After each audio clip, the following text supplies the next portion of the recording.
ನೆಲಮಂಗಲದ ಜನಪ್ರಿಯ ಶಾಸಕರಾದ ಶ್ರೀನಿವಾಸರವರು ಇಲ್ಲಿಗೆ 10 ತಿಂಗಳಾಗಿದೆ ಅವರು ಏನು ಚುನಾವಣೆಯಲ್ಲಿ ಗೆದ್ದು. ಅವರು 10 ತಿಂಗಳಾದಮೇಲೆ 1000 ಕೋಟಿಯಷ್ಟು ಅನುದಾನ ತೊಗೊಂಡ್ಬಂದಿದ್ದಾರೆ. ನೆಲಮಂಗಲಿಗೆ ಕುಡಿಯೋ ನೀರಾಗಿರ್ಬೋದು, ಒಂದು ಈಜುಡಿ ಆಗಿರ್ಬೋದು, ಎಲ್ಲ ರೀತಿಯ ಒಂದು ಅನುಕೂಲವನ್ನು ಮಾಡ್ತಾ ಇದ್ದಾರೆ. ಇನ್ನೂ ಒಂದು ಸಂತೋಷದ ವಿಚಾರ ನಗರಸಭೆ ವ್ಯಾಪ್ತಿಯಲ್ಲಿ ಹೇಳಬೇಕು ಅಂತಂದರೆ, ಏನು ಸ್ಲಮ್ ಏರಿಯಾದಲ್ಲಿ ಇರೋವಂಥವ್ರಿಗೆ 1000 ಮನೆಗಳು ಎಲ್ಲಿ ಸ್ಲಮ್ ಬೋರ್ಡಿಂದ ಸ್ಯಾಂಕ್ಷನ್ ಮಾಡಿ ಕಟ್ಟಿ ನಿರ್ಮಾಣಗೊಳಿಸಿ ಅವರಿಗೆ ವಾಸ ಮಾಡೋಕ್ಕೆ ಅನುಕೂಲ ಮಾಡಿಕೊಡೋಕ್ಕೆ ಅವರು ಇದನ್ನು ಹೇಳಿದ್ದಾರೆ. ಇವ್ರ ಪೀಡಲ್ಲಿ ಅದು ಸಹ 1000 ಮನೆ ಹಂಚಿಕೆ ಮಾಡೋದಕ್ಕೆ ಇವರು ಎಲ್ಲ ಒಂದು ವ್ಯವಸ್ಥೆ ಮಾಡ್ತಾರೆ. ಖಂಡಿತವಾಗಿ ಇದು ಆಗುತ್ತೆ.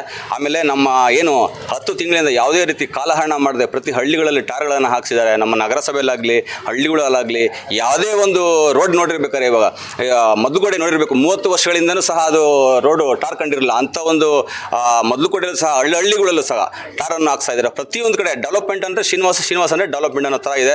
ಖಂಡಿತವಾಗಿ ನಮ್ಮ ಶಾಸಕರು ನಾವು ಧನ್ಯವಾದ ಹೇಳೋಕ್ಕೆ ಇಷ್ಟಪಡ್ತಾ ಇದ್ದೀನಿ. ಸರ್, ರಕ್ಷಾರಾಮಯ್ಯ ಅವರಿಗೆ ಇಡೀ ನಮ್ಮ ನೆಲಮಂಗಲ ವಿಧಾನಸಭಾ ಕ್ಷೇತ್ರದಲ್ಲಿ ಎಲ್ಲ ಕಡೆ ಒಳ್ಳೆ ಅದ್ಭುತವಾದ ಒಂದು ರೆಸ್ಪಾನ್ಸ್ ಇದೆ. ಖಂಡಿತವಾಗಿ ರಕ್ಷಾರಾಮಯ್ಯ ಗೆಲ್ಲೋದ್ರಲ್ಲಿ 2 ಮಾತಿಲ್ಲ ಅಂತ ಹೇಳ್ತೀನಿ.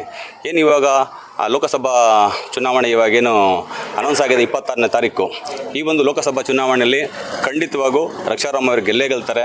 ಈ ಒಂದು ಎಲೆಕ್ಷನ್ ಯಾವ ರೀತಿ ಹೇಳ್ಬೋದು ಅಂತಂದರೆ ನ್ಯಾಯ ಅನ್ಯಾಯದ ಬಗ್ಗೆ ಅಂತ ಹೇಳ್ಬೋದು. ಯಾಕೆ ಅಂತಂದರೆ ನ್ಯಾಯವಾಗಿರೋ ನಮ್ಮ ರಕ್ಷಾರಾಮಯ್ಯನವರು, ಅನ್ಯಾಯವಾಗಿರೋ ಸುಧಾಕರ್ ಅಂತ ಹೇಳ್ಬೋದು. ಯಾಕೆ ಅಂತಂದರೆ ಕೋವಿಡ್ ಟೈಮಲ್ಲಿ ಹೆಣ್ಗಳ ಮೇಲೆ ದುಡ್ಡು ಮಾಡಿ ಜನ ಇಲ್ಲಿ ಸಾವು ನೋವು ಬಗ್ಗೆ ಓಡಾಡ್ತಾ ಇದ್ದಾರೆ. ಇವರು ಎಲ್ಲಿ ರೆಸಾರ್ಟಲ್ಲಿ ಸ್ವಿಮ್ ಮಾಡ್ತಾ ಎಂಜಾಯ್ ಮಾಡಿದಂಥ ವ್ಯಕ್ತಿ ಯಾರು?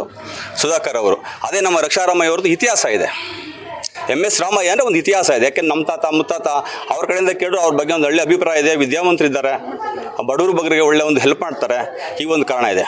ಇದರಲ್ಲೂ ಒಂದು ಇವತ್ತು ನಮ್ಮ ಏನು ಸಿದ್ದರಾಮಯ್ಯ ಅವ್ರ ಸರ್ಕಾರ ಹಾಗೆ ಡಿ ಕೆ ಶಿವಕುಮಾರ್ ಅವ್ರ ಸರ್ಕಾರ ಬಂದುಬಿಟ್ಟು 5 ಗ್ಯಾರಂಟಿಗಳನ್ನ ಘೋಷಣೆ ಮಾಡಿದೆ.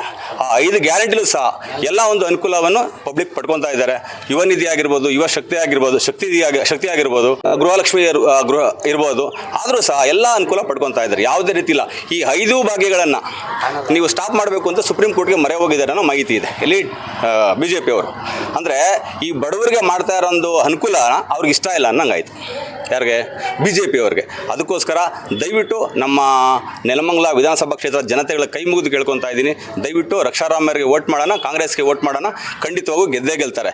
ಈ ರಕ್ಷಾರಾಮಯ್ಯ ಅವರು ಖಂಡಿತ ಗೆದ್ದೇ ಗೆಲ್ತಾರೆ. ಸುಧಾಕರ್ ಯಾವ ರೀತಿ ವಿಧಾನಸಭೆಯಲ್ಲಿ ಚಿಕ್ಕಬಳ್ಳಾಪುರದಲ್ಲಿ ಸೋತ್ರೋ ಅದೇ ರೀತಿ ಖಂಡಿತವಾಗೂ ಇವರು ಇದೇ ಲೋಕಸಭಾ ಚುನಾವಣೆಯಲ್ಲಿ ತಿರ್ಗಾ ಮತ್ತೆ ಸುಧಾಕರ್ ಇಲ್ಲಿ ಸೋಲ್ತಾರೆ ಅಂತ ಹೇಳಕ್ಕೆ ಇಷ್ಟಪಡ್ತೀನಿ.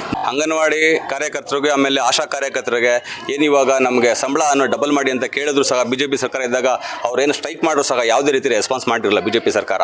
ಆದರೆ ನಮ್ಮ ಸರ್ಕಾರ, ಕಾಂಗ್ರೆಸ್ ಸರ್ಕಾರ ನಿಜವಾಗ್ಲೂ ಹೇಳಬೇಕು ಅಂತಂದರೆ, ನೀವು ಕೇಂದ್ರದಲ್ಲಿ BJP ಇದ್ರೂ ಸಹ ನಾವು ಡಬಲ್ ಮಾಡ್ತೀವಿ ಅಂತ ಹೇಳ್ಬಿಟ್ಟು ನಾವು ಆಶ್ವಾಸನೆ ಕೊಟ್ಟಿದ್ದೀವಿ. ಖಂಡಿತ ಮಾಡ್ತೀವಿ ಅಂತ ಹೇಳೋಕ್ಕೆ ಈ ಟೈಮ್ನ ಇಷ್ಟಪಡ್ತಾ ಇದ್ದೀವಿ.